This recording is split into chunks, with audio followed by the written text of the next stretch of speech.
On today's show, the Hawks go on the road to Los Angeles and led by an explosion, and I do mean an explosion, from Vit Krejci. They steal a win against the Clippers. We'll get into all of what transpired and more coming up.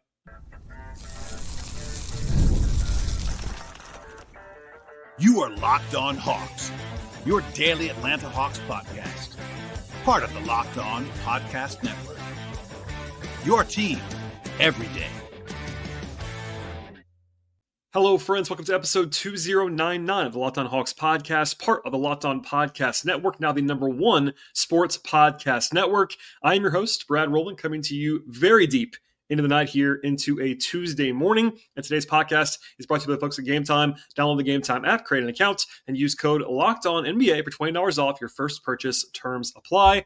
And today, we'll be diving into what became a very interesting, kind of fun and also wacky game, and the Hawks winning on the road 105-102 over the Clippers, and what will probably be known as the Vit Krejci game, big picture.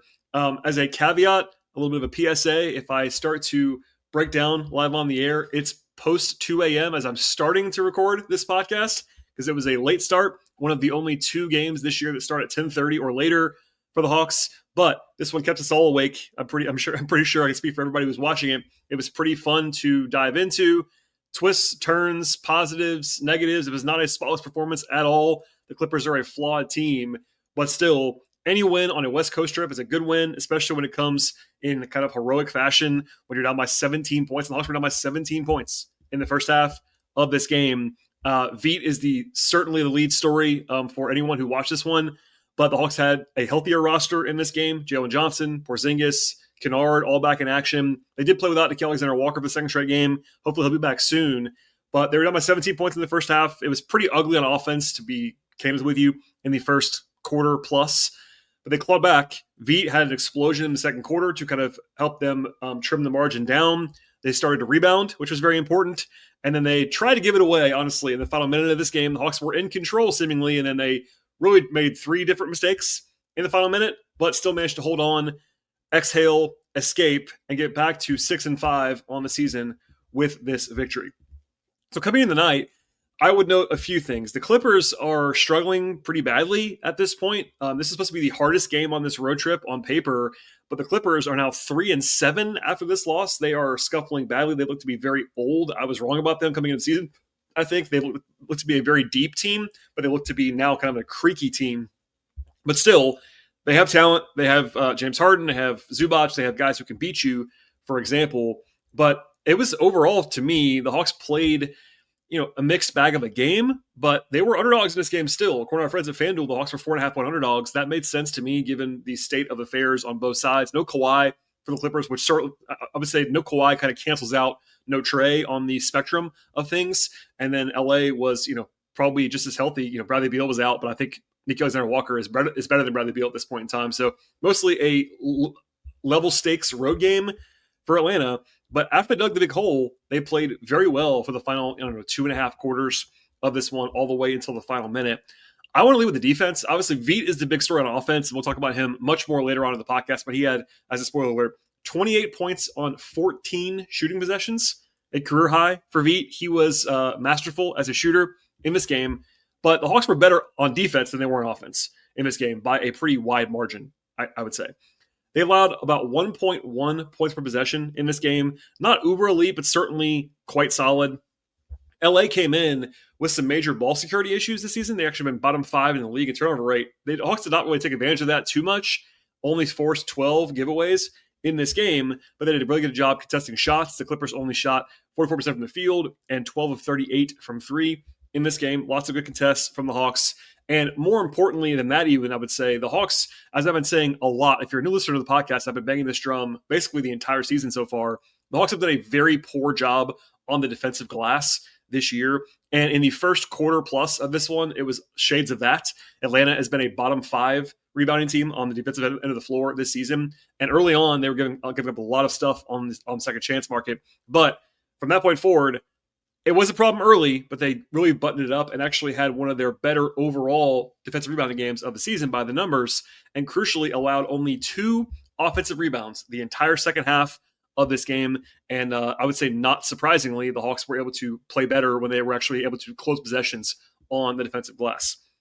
Pace-wise, this kind of applies to both ends of the floor, but I thought it was unmistakable, especially on the rewatch, that early on in this game, the Clippers were playing at their pace.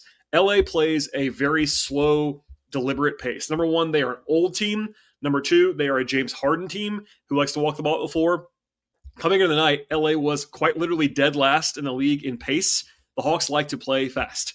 And early on, it was playing slow, and Clippers were playing well compared to what the Hawks wanted to do. Once the Hawks kind of were dictated themselves the pace they want to play at, they were able to flip the game. Now, that sounds easy. It's definitely not easy to play fast. Every team wants to play, well, not every team. The Hawks want to play fast. Most people don't want to play fast. But it's not easy to do that. You have to get stops, importantly, but also be responsible with the ball, avoid turnovers, all those things. And once the Hawks, though, were able to kind of dictate the tempo, things got a lot better in a hurry. Now, on offense, the lead story is Krejci, and we'll talk about him more later on, but Vit exploded with 8 3-pointers, a career high, in addition to his career high 28 points. If you take him away, it was not the best performance in the world. The Hawks scored 105 points on 94 possessions offensively. That's a little bit below the league average in efficiency. It was a very slow-paced game, so 105 isn't as bad as it might seem, just as a raw point total in the modern NBA. But when you factor in that Vit had the game of his life, the offense was not particularly good aside from that, especially because the Clippers came in as a bottom 5 defense. So all that kind of thrown in the mix there, it's fair to say the Hawks were not very good on offense in this game. And I'm not saying that to be negative, just I like to get the entire picture if you're a new listener to the podcast. But on the flip side, there were some negative variants outside of Vit. So Vit obviously was unconscious. That's never going to happen, at least not very often. He's going to shoot 8 of 10 from 3. But the rest of the team was 5 of 24 from 3.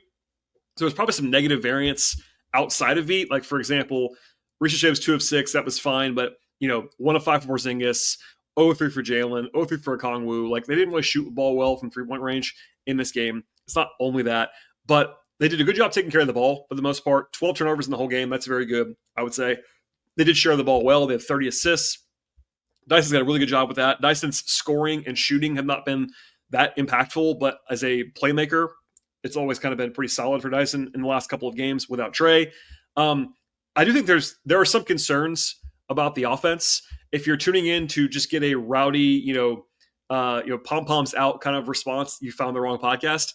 The Hawks, look, this is a really good win. I want to say that one more time. This is a really good win. I think there's some stuff to be concerned about offensively for sure.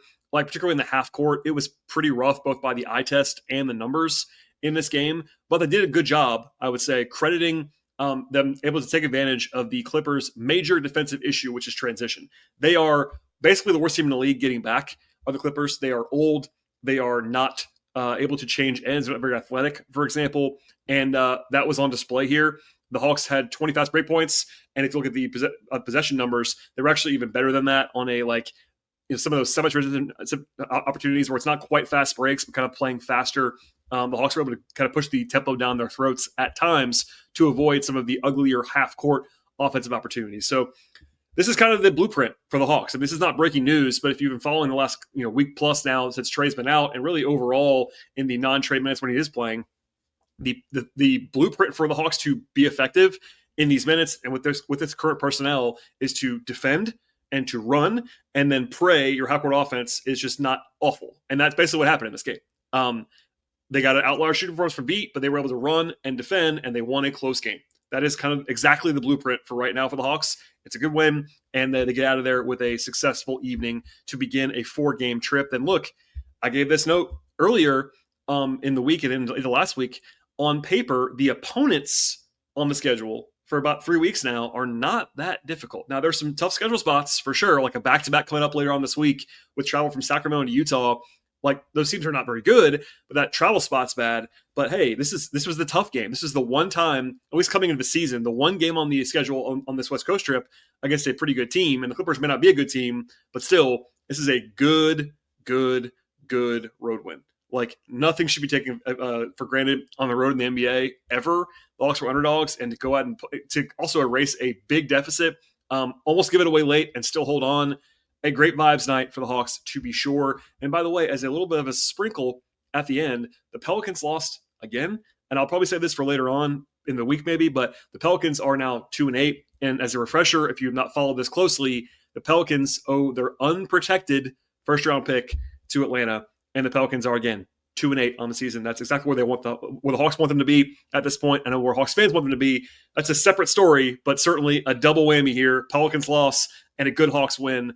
And yes, it's 2 a.m, but it was a good vibes night for Atlanta. All right, we'll come back in a second with more when it comes to player evaluations. And then before that, how this game flowed, my more granular observations, analysis, etc. in just one moment. The NBA is back. There's a better place to get on the action than with FanDuel, the official sports betting partner of the NBA. If you actually missed the start of the game or you want to ride the hot hand during the game, FanDuel has live bets and everything actually is going to be available to you when it comes to who's going to score next or comebacks in the fourth quarter and much more. Plus, if you want to, you can combine the live bets together into a same-game parlay for a shot at a bigger payout. On top of that, they have all kinds of bet types that you actually want and really want to explore. Point spreads, over-unders, they have money lines, game props, player props, future bets, and so much more. They cover all the different sports that you love as well, including the NBA, which we discuss all the time on this podcast, plus the NFL, college sports, football, basketball, baseball, etc. They have MLB, they have hockey, soccer, golf, tennis, NASCAR, F1, boxing, MMA, and so much more. Plus, FanDuel is really easy to use, and they're fast to pay out when you win at FanDuel as well. They keep every game more exciting at FanDuel, especially when your team's making that comeback late in the game. And right now, FanDuel's giving new customers $300 in bonus bets when your first $5 bet wins at FanDuel. $300 in bonus bets if your first $5 bet wins. So the place to go right now is FanDuel.com to sign up and play your game at FanDuel, the official sports betting partner of the NBA.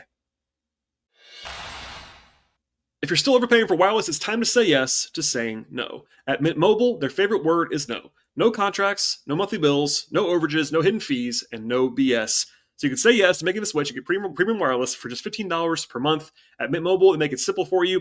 All plans come with high-speed data and unlimited talk and text delivered on the nation's largest 5G network. You can actually bring your own phone with you and keep the same number. You can take by text if you want to as well. At Mint Mobile, I love that you can actually get the same quality service that you had before, but for a fraction of the price. The setup is really easy as well. You keep the same phone number, and then you're up and running in just minutes. Are you ready to say yes to saying no? Make the switch now at mintmobile.com/lockedonnba. That's mintmobile.com/lockedonnba. Upfront payment of $49 required, equivalent to $50 per month. Limited time, new customer offer for first 3 months only. Season may slow up to above 35 gigabytes on unlimited plan. Taxes and fees extra. See Mint Mobile for details. All right, before we dive back into the game itself, I want to encourage you to make Locked On Hawks your first listen each and every day. Check out the show, subscribe, and importantly, tell your friends about the pod as well. I very much appreciate it. But we'll dive in now to how this game kind of flowed. And it was pretty gross early on. The Hawks were down by, actually, it was 12-2 at the outset. They scored 2 points on their first 8 possessions, and the only bucket was a putback dunk by Porzingis. They had 1 field goal in the first 6 minutes of this game. It was pretty gross. If you're not watching this one live, you missed that probably favorably early on. And then defensively, they allowed 3 offensive rebounds pretty quickly. They let Zubac get deep too many times early on in this game, and the results were not ideal. Now, rotation-wise, no huge surprises, but I would say some nitpicks for me, as I might always have. And I want to stress, obviously, I'm not an expert compared to Quinn Snyder about basketball, but I have my own observations, and I think I'm probably a little bit kinder than some Hawks fans are right now. But I had some notes. So they started Keaton Wallace. I don't love that, given that Dyson should have the ball in his hands, and he did have the ball in his hands mostly in this game, especially with Kennard back. Keaton started on Saturday. That made total sense to me because they didn't have Nikhil or Kennard. That makes total sense. But with Kennard back, I didn't love that. Keaton was -8 in a 3-point win. That sounds about right if you watch this game back. And with the Clippers starting Chris Dunn, there was no really reason to have Keaton on the floor defensively either. So I would have leaned to Kennard. Obviously, they did close with Vit, which made sense because he was red hot in this game, but didn't love that to start the game. Okongwu, Gay, Kennard came in after that. Vit was the 9th man. As a general note, and I'll come back to this later on, Mo Gay should not play 9 minutes on a night when Keaton Wallace plays 24 minutes. And I understand those guys play different positions. I got it. I promise I understand. But they have some other guys who are versatile with positions, like Jalen, like Riche, for example, where you do not need to play Keaton 3 times as many minutes as Mo. That makes no sense at all. Flat out, does not make sense. Anyway, Atlanta was in by 12 points early. They opened 0 of 6 from 3 until Vit finally made one. Again, just to give the number one more time, the rest of the team was 5 of 24 from 3. Vit was 8 of 10. That showed early and often. In the first quarter, they were actually down 29-19. The Hawks scored less than 0.5, 0.5 0.5 points per possession in the half court in the first quarter. They could not score when they weren't running. And that's a problem. And then they also allowed 5 offensive rebounds defensively. That's bad. And then they came out in the second quarter and scored, and didn't score for 4 minutes. So on the first 29 possessions of the game, the Hawks scored 19 points. It was dire. They were down 17, and they used a lineup that I don't like as well. They used the Keaton, Vit, Luke lineup that shouldn't basically ever happen. Mo didn't play enough. Like, it was a lot of bad vibes. I was prepared for some vitriol when I woke up in the morning, Tuesday morning, about how this game was going, all of that. And it really was dire offensively for the first quarter and a half. There's no way around that. But then Vit came to basically save the day and came to the rescue. He made 3 threes in a row in about 50 seconds in the middle of the second quarter to go from down by 15 to down by 6. And quite frankly, that was probably the biggest moment of the game. That seems maybe crazy in the first half, but I promise you that was the flipping of the script that had to happen. That also began a 20-3 run for Atlanta to go from down 16 to having Vit hitting 5 threes in the half. And at that point, he was 5 of 6 from 3 and scalding. And it was down by 17 to tied at halftime because of that push by Vit and mostly Vit, not only Vit, but certainly mostly Vit. Dyson did pass the ball well, and the pace was getting better for Locks at that point in time, but the damage was done, and a lot of it was Vit making a barrage of threes. Now, in the third, they started out pretty well, 10-4. It was actually a 40-18 overall run by the Hawks from mid-second quarter to mid-third quarter, and that is where they won the game. Again, more big picture than that one run, but plus 22 in about a 10-minute span wins you the game, basically. Now, LA did come back with a 10-0 run. The Hawks had 7 straight empty trips on offense. There's a lot of that right now where they're having these long stretches of bad offense. They went 4 minutes without scoring again. They did run an awesome ATO to get Dyson a dunk on a cut late in the third quarter. Vit had a big sequence later on where he actually hit a 6-3 of the game and then drew a charge and then drew a 3-shot foul. That was a nice combination of things from Vit late in the quarter. But the Hawks did win the quarter, and they were up by 3 going to the fourth. And then things got really, really interesting down the stretch of this game. Now, on the positive side, Atlanta opened the quarter on a 10-3 run to go up by 10. The Clippers missed a couple threes. The Hawks made 3 shots in a row. There were threes by KP and Kennard. And that 10-point advantage seemed not safe, but certainly the Hawks were in control of the game. And then, of course, after a timeout, they came out and couldn't score again. 5 times in a row they didn't score. I thought Quinn missed an opportunity to challenge a play that was a turnover by Kongwu that I think was just a missed call, and Quinn didn't see it fast enough. They didn't challenge it. And the Clippers then tied the game on back-to-back threes by James Harden. So a 13-3 run right back. And everything from that point forward was touch and go, basically. They closed with the starters, except for Vit in place of Keaton, which made sense. Vit had been so good in the game. Vit hit another 3 moments later, his 7th of the night for the lead. And then it was kind of a slog offensively for both sides. I thought the Hawks had a great defensive possession with about 3 minutes to go in the game where they blocked 2 shots and then ultimately forced a shot clock violation. That was a huge play. They got a free point on a take foul with like 2.5 minutes to go. And then the Hawks had a 3-point possession on that play to go up by 6. That was a big swing in the game as well. Atlanta was basically in control, and Chris Dunn missed a 3. The Hawks had the ball up 6 in a spot with like less than 9 seconds to go. And I wrote in my notes, if they score here, they almost certainly win. They didn't score at that point in time. But then Jim Harden, I would say, I always call him Jim, gets a bailout foul call with 1 minute to go. Quinn challenges it. That was the right challenge. He didn't win it, but there was a missed challenge earlier again. The Okongwu play should have been challenged. They missed that one. But this time they challenge, they lose it. I don't like that call. Like they called it a trip on Porzingis. Didn't love that. It was good. The process was fine. Harden makes both. And after a long possession with the Hawks up by 4, if they don't score there, it's a little bit of danger zone. But Vit banks in a 3. That was probably the most fitting moment to encapsulate this game, was that Vit couldn't feel his face, basically, and makes a banked 3 for probably should have been the dagger in the game. To go up by 7 with under a minute to go, you should just win at that point in time. But then Vit makes his most glaring mistake of the night by far and fouls Harden on a 3-point attempt. Basically, the only thing you can't do there up by 7 is foul a 3-point shooter, and the Hawks did that. And then Vit also, that foul, Harden makes the shot. So it's a 4-point play and something that's back to 3 points as the margin. Still, though, the shot clock is not off, but the Clippers had to either foul or get a steal. It was 25-ish seconds to go, and the Hawks are in good shape there. So all you have to do is not turn the ball over. Just get fouled, make a free throw or 2, and you get out of there with a win. But Ricochet turns it over. Granted, it was a transition play. That wasn't the biggest blunder in the world, but he tried to like either kind of half shooter. It was a weird play, but it was a turnover by the Hawks. And that leads to Harden. And my guy, Bob Rathman, was incredulous about this on the broadcast. I love Bob.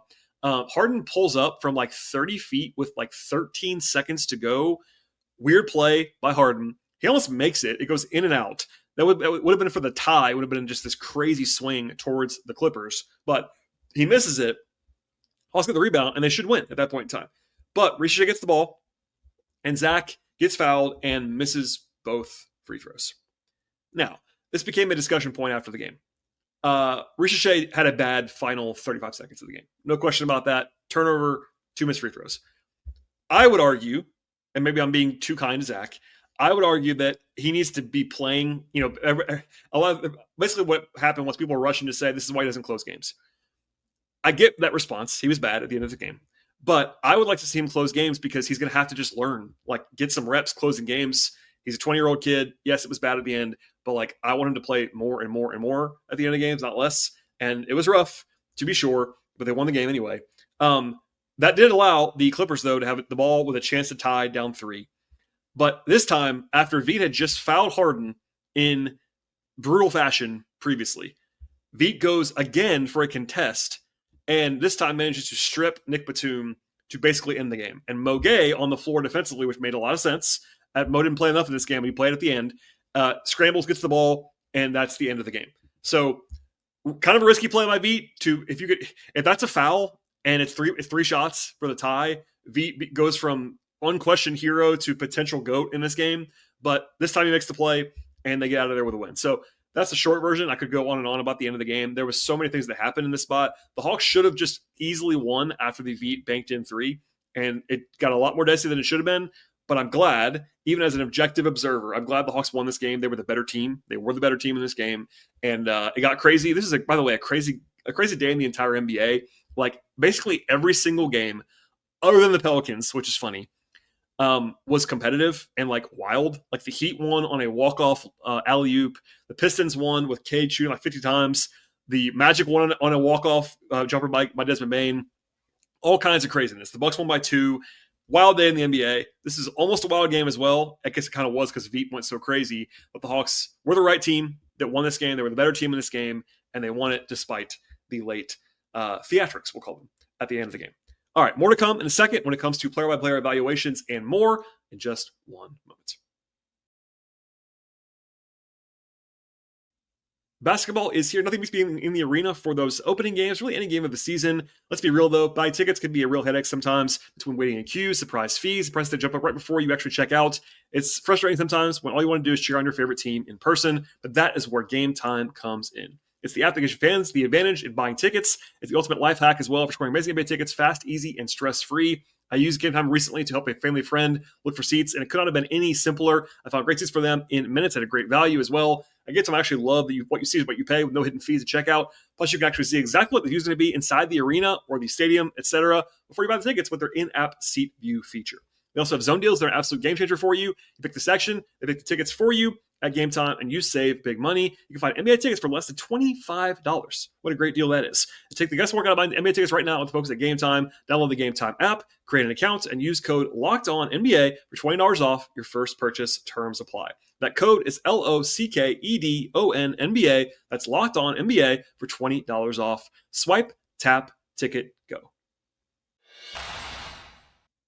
Your ambition just met its match. With Robinhood, you play for the win. Not just on game day, every day. Locking in on every opening. Beating your PR. Beating it again. Channel that drive into your money. Robinhood puts you in control of your money. Trade stocks, ETFs, options, futures, and crypto all on one platform. You can now build and execute your own trades from a desktop with Robinhood Legends advanced tools. Take advantage of the new Robinhood strategies with a tailored portfolio managed by a team of experts. You expect more from yourself. Expect more from your money. Get started today at Robinhood.com/yourmoney. Again, that's Robinhood.com/yourmoney. Your money, your move.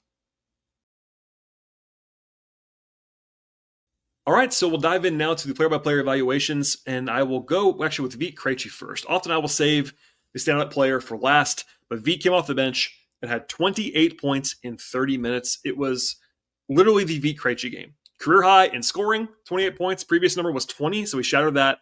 Career high in threes, 8 of 10 from three. Previous record was 6 for Vit there.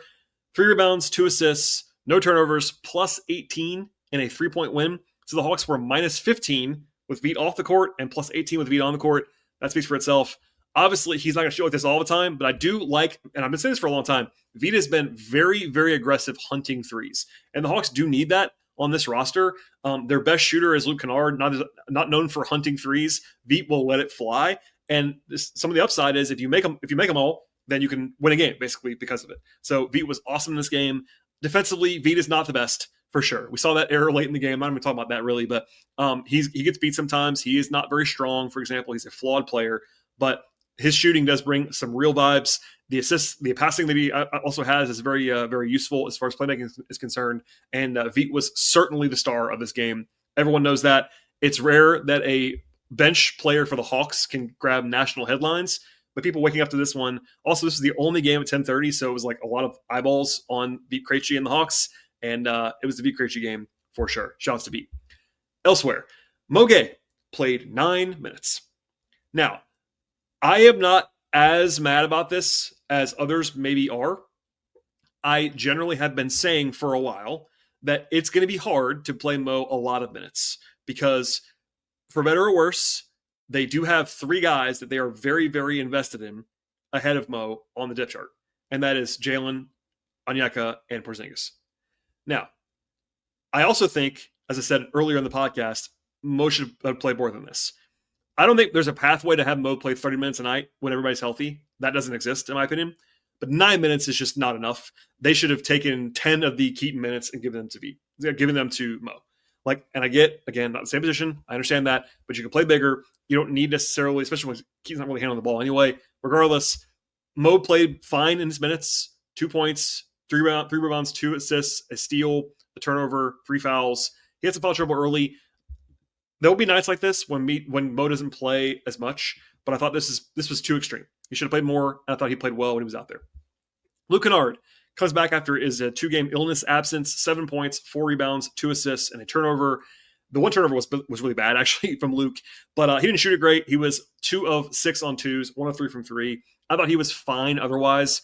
Not his best game by any means. He was better before he got sick, so hopefully he bounces back and has full strength.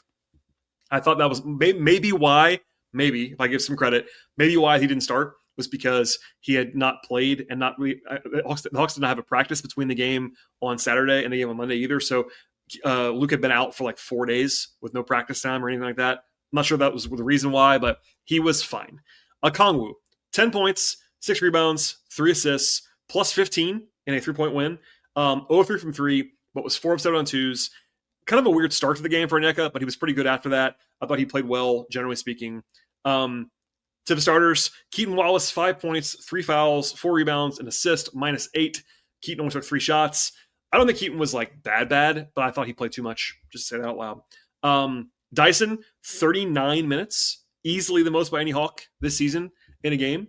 That made sense. I think that, especially without Nikhil available, Dyson the plan for Dyson's minutes tonight should have been as many as he can reasonably play. I think that basically happened in this game. 6 points, 8 assists, did have 4 turnovers, a couple in the second half that were not great, 3 steals, didn't shoot well. I think Dyson's got to shoot more, actually, offensively, especially on the perimeter, to just allow the offense to function a little bit better. But I thought he was good getting to the rim, good passing. I thought he played well. He largely contained Harden. I know Harden had a big game scoring-wise late because he had the ball a lot, but I thought Dyson was good on Harden for the most part and functionally played well. Porzingis, 20 points, 4 assists, 3 rebounds, 3 blocks, but was -14. Interesting. So Porzingis start, for whatever reason, in the first quarter just doesn't seem to have it like most nights. I don't know what's going on. Maybe it's variance, but he got to the line 9 times, made all 9. That's very, very useful to have a guy who's like a go-to free throw shooter at the end of the games. He was 4 of 7 on twos, but 1 of 5 from 3. Somebody asked me during the game if I'm worried about his perimeter shooting. No, he's not shooting the ball at all right now, but I think the previous 3 years he was like 39% from 3. Like, I don't really worry about Porzingis' 3-point shooting at all, but it's not going in right now. That'd be helpful if it did. Defensively, he's got to be better. Rebounding-wise, got to be better for sure. Those are areas where I keep saying this, but the issue with the 2-man group to start the game with Jalen and Porzingis it's not been offense. It's been defense. I think both guys, Porzingis and Jalen, have been below what they need to be defensively. That was the case again tonight, and hopefully that gets fixed in the future. But Porzingis still has some highs, some lows, and he's got to play better. But not terrible overall. Ricochet, 11 points, 5 rebounds for Zach, had a steal and 2 turnovers, 2 block shots for Ricochet. Obviously had the 2 missed free throws at the end of the game. They were rough. I thought he played fine before that. Didn't shoot it super well, 2 of 6 from 3, but only 2 of 5 on 2s. Not his best night, not his worst night. Pretty normal overall, I would say, until the final 30 seconds.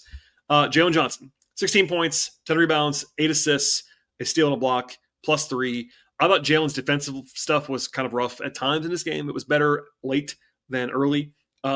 Shooting wise, he was 0-3 from 2. 0-3 from 3.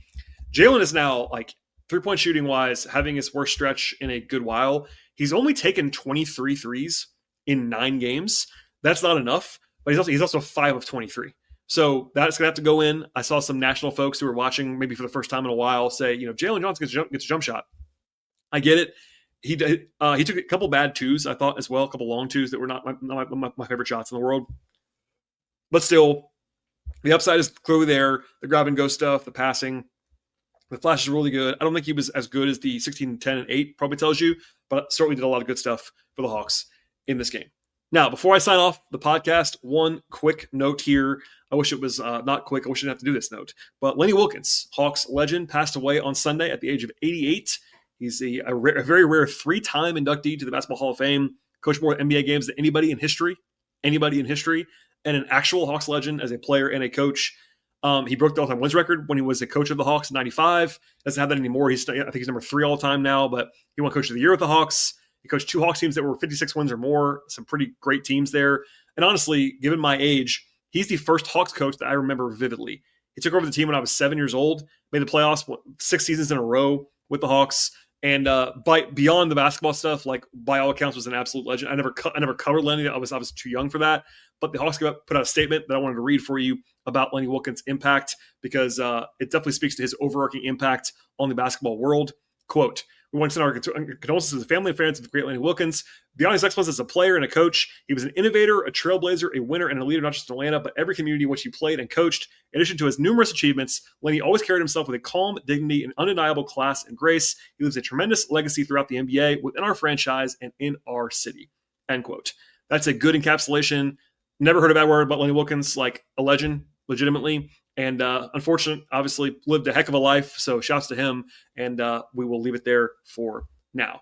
From here, the Hawks continue to play basketball on this trip. 3 more games. The next game up is actually a trip to Sacramento on Wednesday. My good friend Kevin Chenard just pointed this out on Twitter before I started recording. The Kings play at 11 p.m. Eastern time on Tuesday night. And then have the Hawks come in at 10 p.m. Eastern time on Wednesday. So that's a schedule advantage for Atlanta, even though they have to go on the road there, and a winnable game for sure on the road in Sacramento. The Hawks might be favored in that game, perhaps. We'll see how that goes. But want to keep an eye on. And then from there, they go to Utah on Thursday. Late nights this week. Apologies if I was incoherent at any point in this podcast, but it's now almost 3 a.m. So a little grace perhaps. But stay tuned. Please subscribe to Locked On Hawks anywhere you get your podcasts. Apple, Spotify, YouTube, etc. Follow the show on X/Twitter at Locked On Hawks. Follow me there at BT Rowland. Follow my non-podcast work on the Hawks at patreon.com/BT Rowland. Everybody, stay tuned. I appreciate you listening as always, and we'll see you all next time.